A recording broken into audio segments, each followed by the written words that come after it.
धाराशिव में आज महाराष्ट्र राज्य के महासूल मंत्री श्री चंद्रशेखर बावनकुले ने जनता दरबार का आयोजन किया। जिला परिषद कार्यालय परिसर में आयोजित इस कार्यक्रम में बड़ी संख्या में किसान और नागरिक उपस्थित हुए और अपनी समस्याएं मंत्री जी के समक्ष रखी। जनता दरबार के दौरान श्री बावनकुले ने लोगों की शिकायतों को गंभीरता से सुना और संबंधित अधिकारियों को त्वरित कार्यवाही के निर्देश दिए। भूमि विवाद, राजस्व अभिलेख, किसान समस्याएं, पेंशन योजनाएं और अन्य सरकारी योजनाओं से जुड़ी कई समस्याएं सामने आई। मंत्री जी ने कहा कि राज्य सरकार आम नागरिकों तक शासन की सुविधाएं सीधे पहुंचाने के लिए प्रतिबद्ध है और इसी उद्देश्य से जनता दरबार का आयोजन किया जा रहा है। उन्होंने बताया कि शिकायतों के समाधान के लिए समयबद्ध कार्यवाही सुनिश्चित की जाए। इस अवसर पर जिलाधिकारी, तहसीलदार, नायब तहसीलदार, पंचायत समिति के अधिकारी और अन्य विभागीय अधिकारी उपस्थित थे।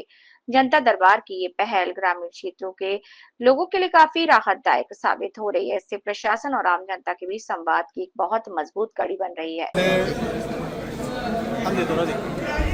महसुली सप्ताहाच्या निमित्त 1 तारखेला आमचा महसुली सप्ताह सुरू झाला आणि हा महसुली सप्ताह आज या ठिकाणी पूर्ण होतो आहे। धाराशिवमध्ये जेव्हा मी जाहीर आवाहन केलं की महसूल संबंधाने ज्यांचे प्रश्न आहेत त्यांनी आपले प्रश्न आज घेऊन यावे, 350च्या वर तक्रारी माझ्याकडे प्राप्त झालेल्या आहेत आणि छोट्या तक्रारी आहेत। शेत रस्ते खुले करणे, 7-12 दुरुस्ती करणे, काही तक्रारी थोड्या मोठ्या आहेत। तर पवन चक्की मधील मालकांनी गुंडाचा हदोद घालून गरीब शेतकऱ्यांवर अन्याय करणं सुरू केलं। जेवढं काही ॲग्रीमेंट झालं ते पैसे देत नाही आहेत, काही आमचं त्या ठिकाणी प्रशासन कारवाई करत नाही, अशी तक्रारी आहे। गायरांसंबंधी, जागेसंबंधी मोठ्या तक्रारी प्राप्त झाल्या। 2011 पूर्वीचे जेवढे सरकारी जागेवर अतिक्रमण आहे ते कायदेशीर करणे ही शासनाची भूमिका आहे। त्या भूमिकेच्या विसंगत काही बाबी धाराशिवमध्ये होत आहेत। सुप्रीम कोर्टाचे काही निकाल आले आहे गायरांसंबंधी, ते निकाल त्या निकालाप्रमाणे कायदेशीर घरं करून देणे ही सरकारची भूमिका आहे। शेत रस्ते, पांधन रस्ते, शिव रस्त्याबद्दल खूप मोठा त्रास लोकांना आहे। जिवंत 7-12 मोहिमेचा या ठिकाणी जेवढं काम व्हायला पाहिजे तेवढं झालं नाही आहे। आमच्या महसुली अधिकाऱ्यांनी जनसंवाद घेऊन गावागावात जाऊन जर योग्य पद्धतीने काम केलं तर निश्चितपणे हे प्रश्न सुटू शकतात। महसूल मंत्र्याकडे एवढे प्रश्न येण्याची बाबत शिल्लक राहणार। त्यामुळं मी आता पहिल्या तर जनतेच्या तक्रारी मी संपूर्ण घेतलेल्या आहे, यावर मी काम करणार आहे। प्रत्येक तक्रारी स्वतः मी चेक केलेली आहे। एक तक्रार कुठल्या व्यक्तीची काय तक्रार आहे याच्यावर आमचं मंत्रालय काम करेल।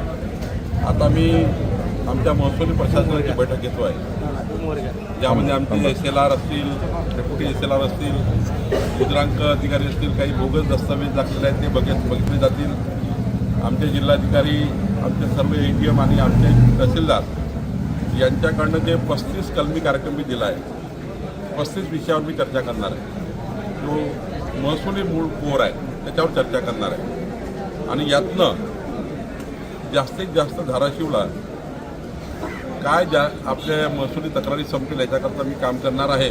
मला विश्वास आहे की आजच्या बैठकीनंतर जेव्हा एक पुन्हा अभियान येणार आहे, राष्ट्रनेता नरेंद्र मोदीजी यांचा जन्मदिवस 17 सप्टेंबर ते राष्ट्रपिता महात्मा गांधी यांची जयंती 2 ऑक्टोबर या काळामध्ये एक शेत रस्ते, शिवार रस्ते हे उघडे करणे, खुले करणे आणि या काळामध्ये छत्रपती शिवाजी महाराजस्व अभियान हे प्रत्येक गावात घेऊन छोट्या तक्रारी जनतेच्या ज्यांना 30 वर्षापासून लोकांना महसुली अधिकाऱ्याच्या मागे फिरावं लागतं, याचं अभियान आम्ही घेणार आहे। यामध्ये आम्ही या ठिकाणी मोठ्या प्रमाणावर काम करणार आहे। काही मोठ्या तक्रारी ज्या आहेत त्याची मी बैठकी मंत्रालयात लावणार आहे। काही छोट्या तक्रारी आहेत त्यांचा आत्ता मी कलेक्टरच्या बैठकीत पूर्ण करणार आहे। मला वाटतं महसूल खात्याने हा विचार केला आहे की आमचं सरकार गतिमान आहे, याकरता काम केलं गेलं पाहिजे. कारण माननीय देवेंद्र फडणवीसचं सरकार, आमचं सरकार, या सरकारने गतिमान, पारदर्शी आणि लोकाभिमुख या तिन्ही भूमिका स्वीकारल्या आहेत. आणि त्यामुळं लोकाभिमुख सरकार जर पाहिजे असेल तर जनतेमध्ये जाऊन जनतेचे प्रश्न ऐकून ती कामं सरकारकडनं करून दिली पाहिजे, याचं हे अभियान आहे. आणि धाराशिवमध्ये आज मी हे पूर्ण करणार आहे. सर, उद्धव ठाकरेंची